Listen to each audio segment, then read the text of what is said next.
Alex Shmulovich, how are you doing, my man? I'm doing well, thank you. Thanks for having me. You know, you have people in the industry say that you're one of the nicest guys. And I would say, after seeing you here live, that you're also one of the most handsome guys in the industry. What do you say about that? Thank you. Really appreciate the compliments. Both. both compliment. Which compliment is more important to you? I don't know. Both are equally important. I'm just very happy that you're married. So all the girls in the industry I can take for myself, and you can be a competition for me. I won't comment. Okay, so listen, man. You've Viola has done wonderful things, right? Investments in companies like SimilarWeb along the lines. Being really active in the ecosystem. If it's also providing value in terms of content, I'm talking about all those fintech maps and all those kind of. Everybody wants to be in a Viola Ventures map, right? Like in their own industry. First of all, how is it? I know you're relatively new in the firm. How was kind of like the integration inside the company? And the second thing is, what do you think about how Viola is positioned today in the market compared to other VCs? Sure. So, first, I joined in July 2023. So it was a very weird year, Hmm. to say the least. Because like I started, it was summer. Like things were a bit slower, especially like as a newcomer, because I needed to build, my network, etc. Then we had like 1 month during September where there was a lot of conferences and events and like a lot of stuff going on. Then the holidays, and then October 7th. So I also went to reserves for a few months Hmm. at the beginning, and things have stopped. Like the industry have kind of halted. Or our portfolio companies have really looked internally. We try to facilitate as much as possible in terms of kind of sharing best practices, helping our CEOs deal with the situation. So it was a combination of like not at all what I anticipated on the one hand, but on the other hand, I get to kind of bring some of my skill set from previous life in consulting to action. And then like after I think 4 months or so, like early January, things have started picking up. And now like it's pretty intense. Like, Hmm. there's a lot of teams that are fundraising, a lot of stuff going on, a lot of internal rounds and kind of follow-on rounds within the portfolio. So like there's a lot of action. So like I think the last 4 years have been very weird in the industry in general. So like I don't want to complain too much, but I would say that like I still don't feel I'm really integrated. Like there's Mm-hmm. so much stuff to learn, people to know, that for me is a journey. And then for the second question, so I think like if you look at the early stage ecosystem, um, and I've seen that again from a different lens in the past. 2020, 2021, the beginning of 2022 was really, really insane in terms of like new investors coming in, type of deals that are closing, like valuations, stuff like that. And I think, the past year and a half, like things have really kind of like changed in terms of like became a bit more healthy. A lot of kind of the newcomer investors that came down from private equity and stuff like that have left the market, and I feel now we're kind of at a point where like the investment industry is a bit healthier, and in that space, I think Viola being like a fund that is very thesis driven, very focused, trying to be very helpful to the founders, like is differentiated. And I can say like from the teams we work with, like overall, like it's very, very positive. And we're trying to be as helpful as we can, and obviously not to intervene because like they are in the driver's seat, and like it's their company, they know what to do.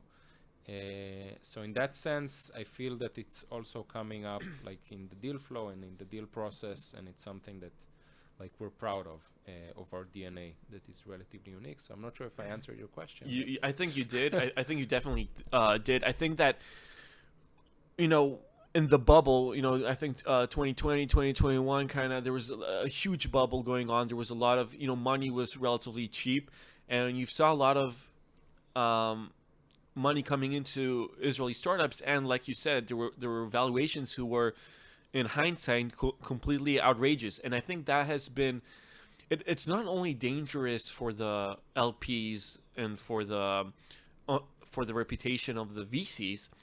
I think it's also dangerous to the entrepreneurs. Being like having their startup being overvalued compared to what they can actually provide, especially if you're talking about Israeli startups who are seed level, Series A levels, and then you have this pressure to basically get to an ARR which with a multiple that doesn't even make sense.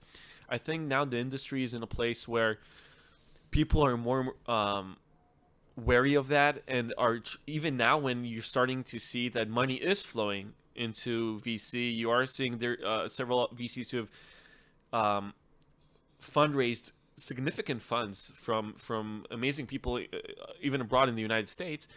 I see them still being very focused and thesis based and thesis oriented Mhm. on what kind of startups they want to invest in, even now that there is more free capital to invest in. And I think the more traditional VCs, and I would record Viola as more of a traditional VC. I would put Viola in kind of like the same place where I put Pitango, or where I put other relatively more veteran VCs compared to newer ones. And I think this space is a good hallmark for now. I think that is something that is definitely something that um, Viola could be proud of. I think Mhm. being committed to that kind of landscape. And with that being said, we are seeing several other kind of, especially we talked a little bit about before what you're focused on. We're going to talk about is soon, but you know, um, in cyber, for example, you do see, if I'm talking about Teammates or I'm talking about CyberStar, it's like we are seeing different kinds of VCs who act in a different kind of way. They have a different way of operating. And I'm really interested to hear what you think about that, about VCs who are not as traditional as Viola. Yeah. So first, I mean, Viola obviously, was founded in 2000. So the fund has been around for more than 24 years, yeah. 24 years exactly. And actually, the first fund, so it's a group, right? We have like four different teams, four different asset classes. But actually, the first fund that was founded was Viola Ventures, the early stage fund. And the premise was that, like, we need to build, or like Shlomo Dovat and Avi Zevi, the founders, together with Ariel Beton, said that they need to build a funding ecosystem of larger funds that can provide more capital to companies and not sell early. That Mm-hmm. was the premise. Then in 2006, they started Viola Growth, which was the first growth fund, on the same premise that we need to build an ecosystem of capital that can be provided to founders to build big companies.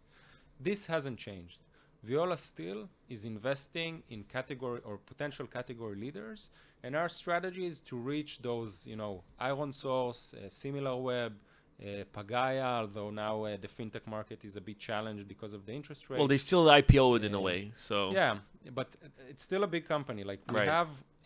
we have more than decacorns. So we have about 5 or 6 decacorns in the portfolio. And that's kind of the strategy. So in that sense, I agree with you that like the core DNA is kind of based on like things that have been set up 24 years.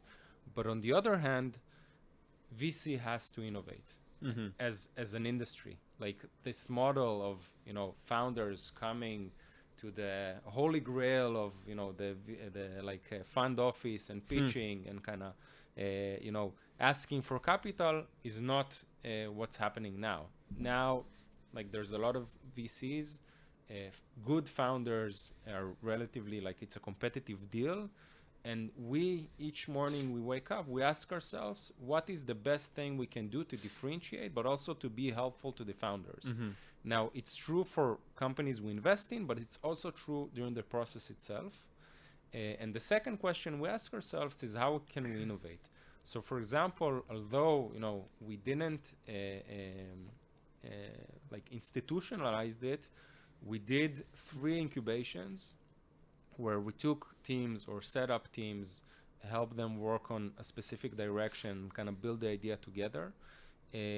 We also we really focused on kind of second timers within the portfolio and getting access to them, but also like helping them kind of figure out what they want to do and how to build it, and hopefully to fund it. And we also try to facilitate founder connect events where we're trying to bring together people who want to start a company, but either are not sure about the direction or still don't have a team, and basically host events like that to like help them come together and form teams. Sometimes we will invest, sometimes we will not. But I guess the point is that like we're rethinking the way we are doing venture capital investments and thinking where we can innovate. And I think the last point, which is also like kind of changed, is this concept of a platform. Now I think that in certain areas, for example in cyber, it's relatively structured in a way that you can bring a lot of value from the fund. So you can build like, you know, CISO villages or CISO kind of groups, and you can think about a way to, you know, harness them for the cause. And basically you have one buyer, and it's very focused. So you can actually build a program, incubate, and it's relatively simple. We're trying to do that in fintech as well. So, you know, this concept of like the fintech council we have among the group, because like Viola Ventures, Viola Growth, and Viola Fintech, and Viola Credit, all the different arms of the group are focused on fintech. So we have a lot of thought leadership, but also actually access to buyers around fintech. And now we're doing that in cyber as well. We're thinking about where else we can apply this same principle. And basically the goal is to build infrastructure within the fund that can accelerate company building. And again, you know, each fund has their own DNA, their own kind of structure and premise. But I think the point is like VC has to change, VC has to innovate. And even a fund like Viola that has been around for so long is doing the same kind of transition. You said that, you know, today VC is very competitive in terms of getting into deals and investing into deals with strong founders, right? That's what you said. You said good founders. What would you say makes a great founder, both personally for you and also for the firm itself? Is every second time founder immediately gets more credit in terms of being a good founder? Is it more based on personal charisma? Is it based on the idea itself? Like, if you could kind of prioritize what you guys prioritize, that would be wonderful. Sure. So first, I think it's more an art than a science. In early stage, it must be like that. Yeah, and you know, I've like, even though I've been in early stage investing for only a year, I've actually spent around 10 years in consulting, working with senior management from different types of organizations and tech companies as well. And I think, like, if you look at what, you know, entrepreneurship requires in terms of, you know, the energy and charisma, like you said, the ability to think strategically about a market, about a product, about your customers, the ability to execute, whether it's to build velocity within the round itself and to create competition, whether it's to think like what is the best way to reach to specific people, be it in the VCs or, you know, the customers. I think like a lot of these aspects are actually visible during the fundraising. So it's true that it's really hard, you know, to have a 45-minute meeting and say, you know, this team has a potential to build the next unicorn or not. But we're trying to look for these proxies, you know, around the ability to think strategically, charisma, execution, to, you know, to assess that. And I think that's the most important question at the beginning. So you know, you asked about like the idea or the team. The team is the most important. That won't change, hopefully. Like we do see teams that are changing, but it's always hard, and like chances of it being successful are not high.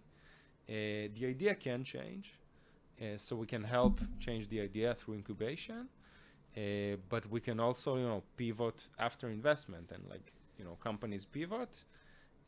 Usually what we would like to see around the idea is actually the problem space, because usually like the problem space won't change significantly. Hmm. When you look at VCs across the board and individual VC celebs or personas, who are some people who you kind of admire? Are you more like a Peter Thiel person? Are you more conservative, a more liberal?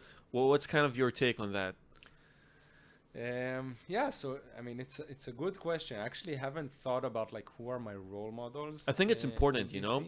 because there's in VCs you actually have two concepts. You have what if like you have like the founder funds, which is like Peter Thiel, and then you have like another example is like the A16Z, which is basically the model of building an operation, a machine, and that machine in operation will those inputs will create strong output. So I think everyone looks at it a bit differently, and I'm really interested like to hear if you have like a preference to how Yeah. you think. So I'm like a process person. Mm-hmm. I've been like, in previous jobs, like I've been like architecture of processes. So I'm trying to think about myself in like this aspect. I think process, there is this saying of like bad process defeats great people. Mm-hmm. And I think it's really true. I think like, at the beginning, obviously you don't need process, right? You need just to do and to act, and like there's a small team. So like, if I'm thinking about myself and as an investor, and again, I will connect it also to kind of role models and like some of the other VCs that I appreciate. So I'm trying to be helpful in thinking about like what is right tactically in terms of how to find the most relevant design partner, who are some of the maybe other kind of co-investors that can join the round and bring a lot of value. But on the other hand, I'm also always trying to kind of develop thinking around like how this company might look like in 2 years or in 5 years, and what needs to happen to kind of optimize that as well. Hmm. Because I think there's always this trade-off between having a clear vision and the roadmap. And I think like a good way to connect these two is through the process, if that makes sense. It does make sense completely. I'll tell you something, and I want to hear what your take on that is. My company has been very tactic led, like tactics over strategy in our almost all of our operations. Not all of our operations, but most of our operations. And for the clients, our multitude of clients, over I think 100 startups, that even more than 110 startups that we have worked with only in the last 2 years. We've always been very against marketing teams that are strategy led compared to tactic led, because we felt like the aim of what they're trying to do in terms of the strategy is like not something that they know. It's just like it's not. It's just a theory that they have, that the marketing team, the CMO had, even the CEO. Companies pivot, companies change, and I feel that startups, especially early stage until let's say Series C, I feel that is only tactic. It's like 90% tactics, 10% strategy. And I feel when a company kind of moves over that Series C into more, pre-IPO, maybe an exit, those kind of stuff, then you're seeing more strategy being played. And I think that's what we've seen with Wheeze now. With all, it started with, the acquiring Sentinel One that didn't happen. It started off with, and now obviously last week with the Google acquisition, which I'm sure someone told off the press on that, and I think it's a great strategy. But what I'm trying to say is that I feel like early stage companies are investing too much time in sitting in boardrooms and talking about strategy instead of talking about tactics and actual execution. What's your take on that? So first, I agree. Like you don't need to sit a lot in boardrooms, and like usually the boardroom is actually the final step of a decision. And I think like good founders engage their board in other ways, because board members can be helpful in thinking about specific situations, in like helping with hiring, helping with opening doors in customers, etc. So in that sense, I totally agree. And I also totally agree that like maybe 85% of like the energy founders need to invest in until probably the round B or the round C is tactics and execution. Completely agree. When you start the company, I do think you need to have a vision. Like a North Star, kind of like a North Star into... I mean, it's hard. Like it's hard to talk about it without an example, because it's very theoretical. But let's take Wiz as an example. So obviously Wiz raised a lot of money. Like they raised a very big seed round, and then they accelerated very, very quickly. And I think like it's a great example of a company that has like knife sharp strategy of understanding that the corporate world is just now starting to catch up with cloud migration. The current security tools around cloud security are not good enough, and there is room for seamless, all connected tool that will provide a lot of visibility within the cloud security stack. That was the strategy from day one, and that enabled them to close deals with some of the big corporates early on and continue building this velocity. And they've built their team around that, they've fundraised around that, and they were very focused, because I think like tactics is great when you know which way to run. If you're running it multiple ways or you're running in the wrong direction, you can build revenue, you can actually reach great metrics, but then at some point you will hit a wall. And we've seen that. Like we've seen companies with great performance that are reaching the KPIs, have great revenue with great client base, but they hit a wall and then they're stuck. So they can either aim for profitability and for a small exit, which is sometimes great for the founders, but not good for the firm. Great for the VCs, right? Or sometimes just like shut down. And we've seen that with Gen AI now. Like there are a few companies that have been disrupted, and even though they were at like tens of millions of dollars of revenue, they decided to close the company because like revenue started to decline. So there is a trade-off. I know that like Israeli founders are very focused on tactics, and they're actually very focused on strategy. No, what do you think? I would think when we got into like I would think that they would be more tactic driven, but I'm seeing it more strategy. That I think the great entrepreneurs. So thankfully we get to work with literally the leading Israeli entrepreneurs. Like we don't work with Asaf Rapoport because we don't do PR for Wiz, but we do PR for like all the other leading startups in the country. And every CEO that is like that, I think every CEO in our portfolio that has gone over like 30 million ARR, he has the ability to connect tactics to strategy.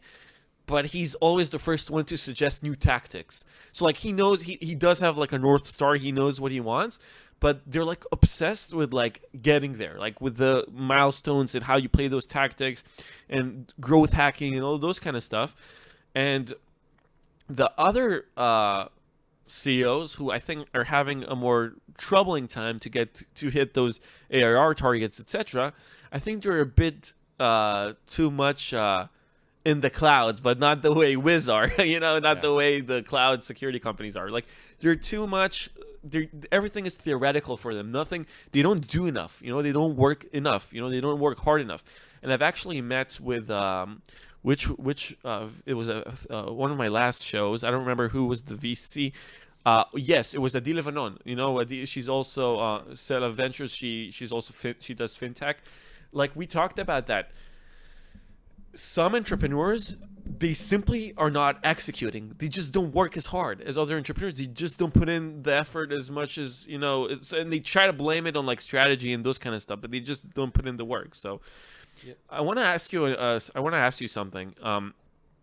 You've had the chance, so you got into investing now into Viola. And before, I'm sure you could have had the opportunity to go maybe to another VC firm, or maybe to a different type of investing asset class, maybe a hedge fund, maybe because I know a lot of consultants. You're not an ex-McKinsey consultant. You were in, BCG. yeah, the the The competitor. the competitor, Yeah. the only two big ones. Yes. So like basically, you could have went to a hedge fund as well. With VC, you have to be much more patient. You're coming to it impatient. When you're coming to Viola, you're going to need to stay in Viola for at least the next 10 to 15 years to really enjoy everything that Viola offers. How is that compared to going to a hedge fund where in 3-4 years you could become, you could actually, if things go well and it's a good firm and you make great moves, you could essentially liquidize pretty early on your time there. So just on a personal front, what's your thinking about that? So look, I've spent some time abroad Where? in the US, US. then some time in Europe and Asia, and like me and my wife decided that we wanted to come back to Israel to raise our family here, and that's a personal decision. Obviously, like there are other opportunities that are probably more lucrative outside, but that's what we decided because that's what the way we see ourselves and the values that we want to bring to our children. Now, if I look at the ecosystem in Israel, and I knew I wanted to work with tech companies because I've been doing that before. I knew I wanted to work with builders and not just like around financing or some of the other aspects of a business. And I think like the best place to do that is early stage. I also think that the fact that I've worked with more than 50 corporates throughout my career and get to bring some of those learnings, to the first 3 to 5 decisions of a company can really make a difference. And that's kind of the value proposition I bring to the table. It's true that there might be other alternatives that, if I want to kind of maximize finance or maximize like work-life balance or maybe some other things, there are other great alternatives that are relevant. I don't know if hedge funds, by the way. I think going to startups or even like starting a company, which is something I've been thinking about, it's a great option. Like you have a lot of things you can do and where to innovate. And, obviously if things go well, it's a great life, very, very challenging, but, relatively like scale can happen quickly. So in my dilemma, that was the dilemma, like going to VC or going to start or join an early stage company. And in that sense, I think I made a great choice because like what I like about Viola or early stage investing is the fact you get to experience the breadth. So working with different teams, working on different verticals on the one hand, but on the other hand, bring some of those cross-industry learnings as benefit. Now, bringing that down to an example. So we talked about strategy and tactics, and I think it can relate to that as well. Think about a company like Tipalti. Chenamid started it as like a lifestyle business. Chenamid and Oren Zev. And Oren Zev, yeah. Right. So they both started as a lifestyle business. They didn't expect it to reach, around $10 billion of valuation relatively quickly. So, and I think it's a great example of like finding a problem that is very well defined, but then at some point, around 2 years later, when they saw the market pull, they started to think about the vision and how to, accelerate growth and build it to what it is today. And they actually started fundraising just then. Before that, like it was a few $100,000. It was just Oren's money. Exactly. And it was kind of building this lifestyle business. So I think like it's a great example of, the point in time where you do need to think about your vision, define that as clearly as possible, and then like revisit it once a quarter, once a year, once every few years, like it depends. but then you need to adjust all your effort accordingly and You focus. go all in on the new the new mission or the optimized mission. Yeah, I mean, even think about like some of the work I did before Viola was actually to think about like how a company can come from $10 million of revenue to $100 million of revenue, because like the whole company needs to change, right? So I think it's true for early stage as well. Like at the beginning, you're 2 or 3 people running with full force, trying to bring as much traction as possible. Then at some point, you start feeling market pull or product market fit, right? This like elusive concept. Yeah. And then you need to start to think about how you want to build the machine and start scaling. And this happened. ONZF has an history of working like that. House, for example, they were a husband and a wife. They were doing everything by themselves. They didn't even, I think about raising money, and then Oren came into and was the first investor. And then I think the same thing happened with Riverside, the podcast company. I'm not sure how they're doing right now. It's really interesting, but they started out 2 guys from Beersheba, very young guys. One of them is a friend of a friend, and and then they started fundraising. So it's I like the stories where it comes from like just from like a kind of like a bootstrap kind of mentality, and then turns into this We big love thing. that. We love that. By the way, we're one of the only VCs in Israel that are investing in consumer, in B2C. Right. Uh, Teammate is opening a new VC now, consumer VC, but yeah. Yeah. So NFX I mean, does there are a consumer. few. There are a few. We're not Yeah. the only one, but there are not a lot. If Not a you will lot. talk to B2C founders, you will hear a lot of complaints on that, and like, I think it's justified. I think like if you look It's at tough. if you look at the biggest companies in the world, usually they have like a significant B2C aspect to them. Airbnb, Uber, even OpenAI, their scale started as like a bottom-up PLG B2C play. And like in Israel, we also have great examples for that as well, right? Monday, Wix, etc.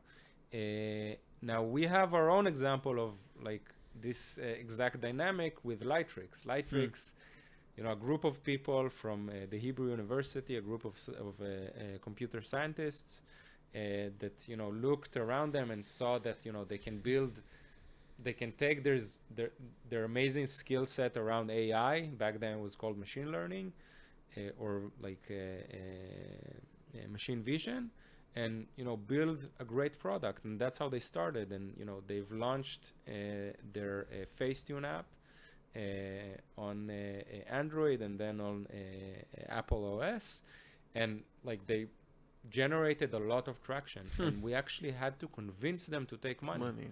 And it was like it was some tough conversation. It was before my time, so it was Danny Cohen. But I think like to your point, I think like it's a great dynamic where you start executing, start building, meeting customers early, and then like think about the strategy or the vision or like where you want to go. But I think you need to think about that. Otherwise, you will hit a wall. Who are some of like your role models? Like, is there people like in your family or even outside the family, like certain influential athletes or tech personas? Elon Musk, are you an Elon Musk fan? Like, So I think I come from a very non-traditional background. So you're an alien. I knew it. Yeah, exactly. Exactly. So I was born in Belarus, and I moved during the big immigration wave in the 90s. And Which one? Which immigration wave? I'm kidding. Yeah, obviously. All of those immigration waves. And like my father is a teacher. My mother is a construction engineer. I don't have anyone, even from my extended family, from business, from tech, and like it creates a certain path where every time I needed to find my own role models, and I think like first it enabled me to kind of think about kind of myself, my strengths, like what I want to bring to the table every time, but also like I'm trying to think about like attributes of people. So for you brought up Elon Musk. So I think like he's visionary, like his big vision around combining hardware with software with services is amazing, and I think it's something that is very rare, and I hope to see more of that. So, for example, now we're looking to defense, right? With everything that's going on in the world, unfortunately, there's obviously opportunities to build next generation defense systems, and it's a combination of that. And even if you look at successful companies in that area, like Anduril or Shield AI, they combine hardware, software, and services, and you can bring that to other industries as well. If you look at even like Bill Gates, is like an amazing person that have been was dedicated to working hard, building processes, leading with example, learning like things that you're dealing with very, very deeply. So I really appreciate that, and I also try to kind of implement some of that as well. In early stage, it's quite hard because you have so much context switching. But once I dive in, I kind of try to dive as deep as possible. If I'm thinking about other role models, from Israel, so I think even Shlomo Dovrat, which I benefit of working with him on a daily basis. He has such a clear vision of things, and it's true for the companies he's built, it's true for the companies he's been investing in, it's true for some of the other work that he's doing around policy and around kind of thinking about Israel as an organization and as what is the strategy of Israel on certain topics. So I really appreciate that as well. And I think just some people that I've met along the way, even people from BCG, that are just great managers and great leaders, that care about the people around them. Because eventually, we're talking a lot about products and markets and traction and Right. all of that, but eventually it's people, right? Mhm. I mean, we invest in people, and that's Right. the most important thing. Were you an athlete when you? So I mean, I was a musician actually. Oh, really? What type? What kind? Yeah, I played rock music. I actually had a band. We're very serious. We're performing, live music. Really? Yeah. And wait, so you guys were a professional band? I mean, I was 16, so I don't know. So I yes. guess. Yeah, for sure. Because in 16 you know everything. But actually, I was sure it's gonna be my career. I mean, I was super serious about it. It was actually my first startup. We actually we're a group of You people were working what? together, living together. Guitar player, the singer, bass. Yeah, So- so I was playing guitar, and I was also writing music. Amazing. So, are you more of a Red Hot Chili Peppers guy, Nirvana? Who's some of your favorite? Yeah, I mean, some of those. Some of those. Who's your favorite though? Early 90s Metallica. Right, Yeah, Metallica. Okay. exactly. Did you see Billions, the TV show? Yeah, of course. So Bobby Axelrod, he's a big Metallica fan, right? I love the character of Bobby Axelrod. We actually met a founder, an Israeli founder, that wears only Metallica t-shirts. Who is he? I mean, I don't want to mention Okay. names, but he wears only Metallica t-shirts. He actually wore a white Metallica t-shirt in his wedding. Really? Now, the funny thing is not the fact that he wore a t-shirt in his wedding, but the fact that he managed to find a white Metallica t-shirt because they're all black. But Yeah. it was a fun meeting. That is interesting. It's 2024 election year in the United States. There's so much going on. There's so much chaos around that. There's two wars going on.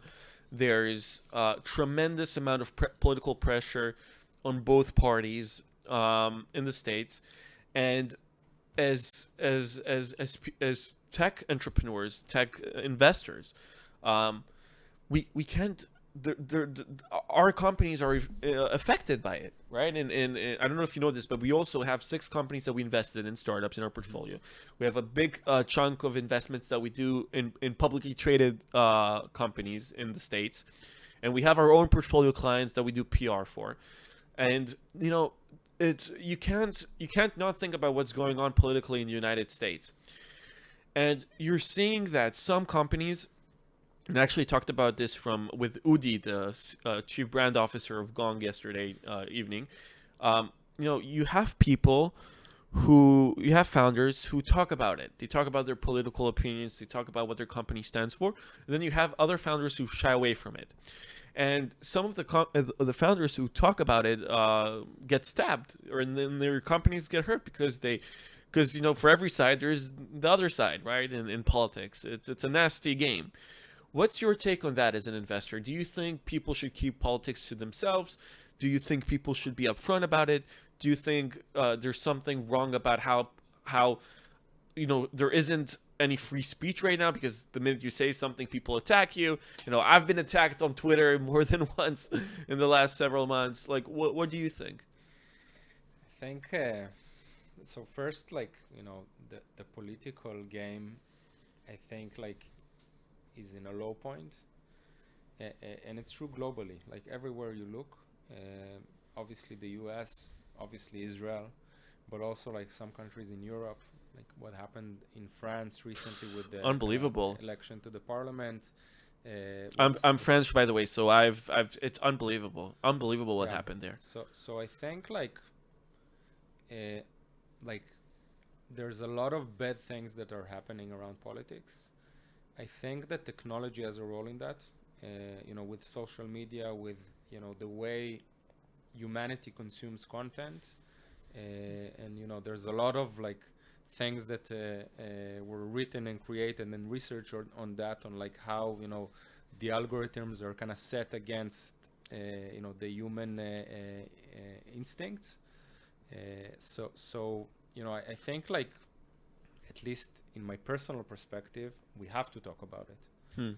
And even if we will be attacked for our opinions, I think we should have an opinion.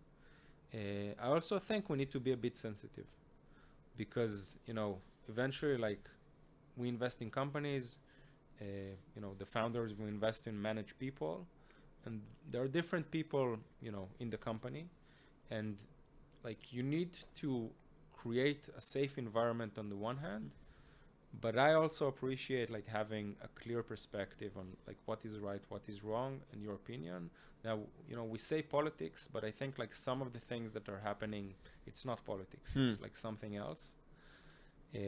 So that's my personal perspective. And more than that, obviously there are risks. There's a lot of uncertainty now.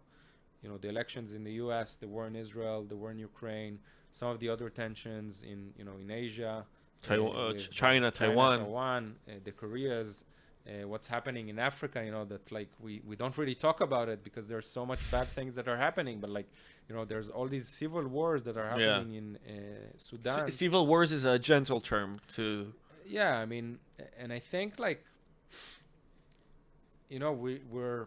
I remember thinking coming back to Israel in 2021 post-COVID, having this feeling of we're gonna tackle climate, we're gonna tackle all these great human challenges that we face as humanity, and now everyone are kind of trying to invest in defense. And I mean, I understand the importance of it. I understand the ROI of such an investment, but I feel bad for it. I feel bad that we don't manage to figure out a business model to fight climate. We didn't figure out a business model to change the way we consume media and to kind of start diminishing this social polarization. And I think the regulators are in a place that they should do it. And we as Viola, we work a lot with the Innovation Authority and with some of the other government agencies around these topics exactly. How to build the right incentive structure to help the private market focus on those areas as well. Where are you politically in the United States? I mean, it's with what's happened in the past couple of weeks, with the unfortunate debate, and then with the assassination attempt, I honestly feel that even though it's against my political view, I think Trump will probably be elected, but I also think good can come of it. I think lots of good can come of it. I really hope. I hope that if you look at kind of the results, so there was like more peace. There were three peace agreements between Israel and Arab The countries that Abraham were Accords, yes. exactly. No Uh, wars. Putin was scared like shit. yeah, I think, but it's a risky game. I think it's a risky game because eventually, like things can go out of control. And from a risk management perspective, um, like I don't trust him. Like Him I personally. understand. I understand the good he can bring in this very very extreme situation that the world is in. But on the other hand, it's very unpredictable, and he can change his mind even with Israel. So So, I don't so know. I have another question then. If Nikki Haley was the Republican nominee instead of Trump, would you be more comfortable voting for the Republicans? I mean, probably yes. Again, like I guess I'm more of a Democrat in nature. Hmm. Uh, But I think you're more of like an old Democrat in nature, not like I how am the old. Democrat. No, no, not We in talked age. about it before. Yeah, yeah, but like the Democrats now are not the same Democrats, the same Democratic Party that was before. I You know, think it's there not are. the same people. I think there's a lot of like inherent challenges within democracy, and I think democracy needs to figure out ways to defend itself, Hmm. whether around freedom of speech, around security, and I think like what's happening in the Democratic Party in the last I don't know 5 years is like kind of taking it too far, to say the least. Yep. But again, that's the problem of polarization. Everyone are going to the extremes. We see that in Israel as well. Israel, I don't even want to like. There's so much needs to be Yeah. done here, but I do think we have amazing people. I am definitely pro our leaders. Like I definitely feel like Israel does have lots of talented people. I just think I think in Israel the most talented people don't go into politics. They go into they're only in the private sector, and I would like to see more of those. I think that I think that we have several billionaires and several multi millionaires in Israel, and several multi-billionaires Israeli Jews who live in Israel that I think could be really good politically. And I actually told them that. And now, by the way, there is kind of like maybe a new group that might come from tech who are going to try to run. That's what I'm hearing. So we're also like like we're also kind of in the mix. Mm-hmm. Again, like don't want to say too much because I'm also there's a lot of details and like people haven't Involved, right? really decided. But I think if you see the kind of mismatch of how tech companies are run with how the government runs, it's just like crazy. And what's happened since October 7th, like especially with the first month, I mean, you have all this potential. You just need to let this happen. Now, if like, some of the things that were happening with, some of the civil movements right after October 7th, with the Achim Laneshek and some of these things with, the like supply chain and logistics operations that they've managed to bring up within a few weeks, and you take that and you bring like the metaphoric firepower of the country and the budgets and the processes and the organizations and all of that. I mean, I think you can change the picture completely within 6 months. 6 months? I think in 2 months. Even I mean 6 months, like you will reach that A great steady yeah. state. Like, and we've seen that. I think again, not going too much into politics, like, Yeah. but we've seen. I think one of the best years that Israel experienced was during like the Bennett time. Bennett was great. I'm, by the way, a Bennett supporter. So I mean, I think like he's a manager. He's a true Exactly. manager. Exactly. He cares about like building a healthy like governance, and I think that's what we're missing. Like there's a lot of agendas, there's a lot of ideologies. Eventually we lack leadership and management. Something interesting that I wanted to ask you is well, wait, you said something. I was at something and I was waiting to say it. I was waiting to say it and now I forgot about it. What was it? You talked about. No, I have to remember this. I think that I think that's something that's really impressive. Oh, I knew what I wanted to say. When I think about politics, I always love business people, capitalists who got into politics. I almost and this is I'm trying to make it as an objective judgment as I can because I look at every person individually. But I haven't seen lots of people coming from politics and be good politicians.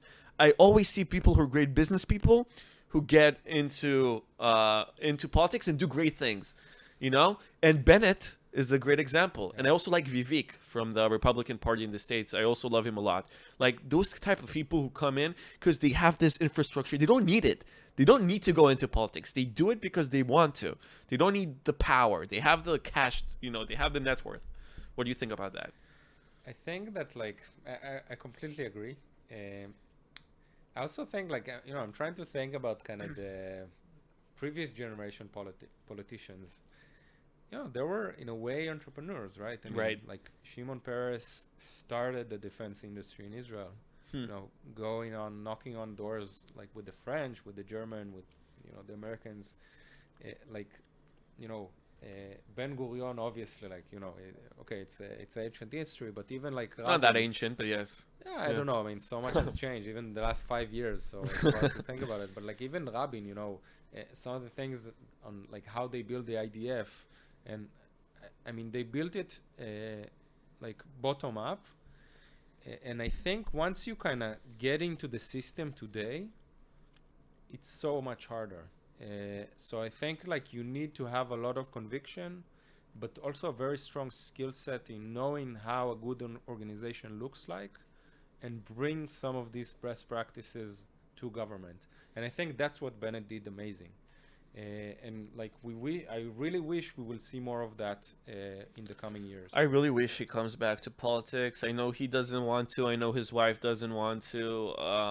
Because they don't need to. Like I said, they don't. Why would like he get all that hate? But I think he's done amazing work. I hope he comes back to politics. Um, Last question for you: favorite book that kind of influenced you, or books, or podcasts, or movies, or some sort of content that kind of influenced the way you think about things. Um, yeah, so there's this book Shogun. I don't know if you're familiar with. There's Mm. also a movie and I think now like a series on Disney Plus or something. Okay. But like there is a book also. Shogun. Yeah, Shogun. It's about it's in the 17th century and it's basically about a British traveler that happens to find himself in feudalic Japan. Mm. And like what I like about this book is the way he keeps to his roots on the one hand and some of his traditions around tea and some of the other like symbolic stuff, but also learns the Japanese culture and kind of integrates himself and he becomes this amazing hybrid of cultures. And this book really influenced me personally just because of my background and like the place I'm coming from, being a Russian immigrant in an industry that like doesn't have a lot of that, like people in VCs as founders. I mean, we do have a few, but like, and obviously there's a lot of like people from the Russian immigration wave in tech, but like we spoke about role models, so I didn't have enough of that, and I'm really trying to take some of the learnings from that book to kind of combine, things that I've brought from the way I grew up and like some of my childhood memories and traditions, and values, but also assimilate that in this like very weird industry, right? Because like this industry is quite weird.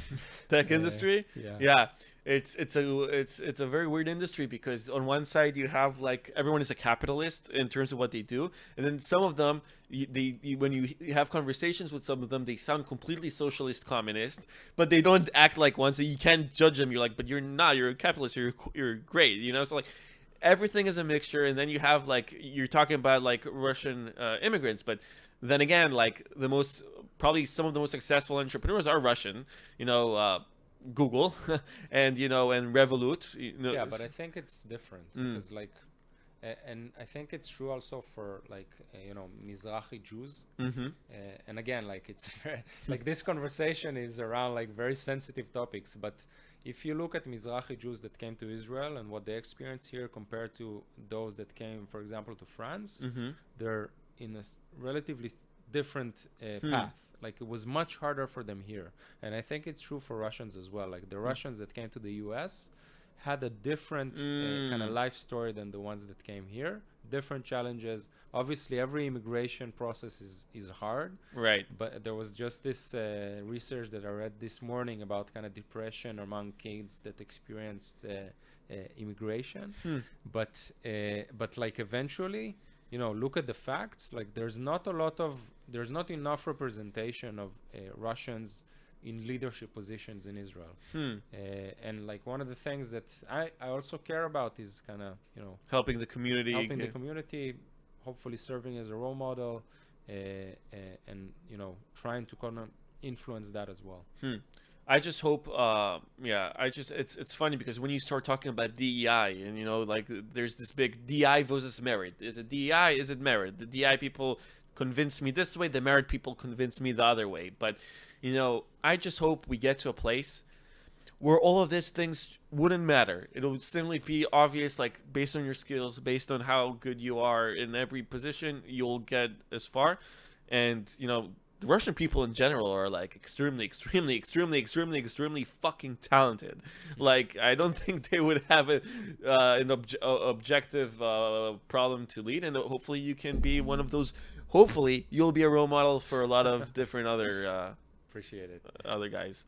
Alex, thank you so much, man, for taking the time. You've been a pleasure. Thank you. It was fun. Awesome. People can go follow you on LinkedIn and check out Viola on LinkedIn and on their website. Yeah, and we have a lot of content. So if you guys, if you want to research your next startup or thinking about funding, so first, feel free to reach out and also like check out some of the content that we publish. We try to be as transparent as possible. Awesome. Thanks, Alex. Thank you.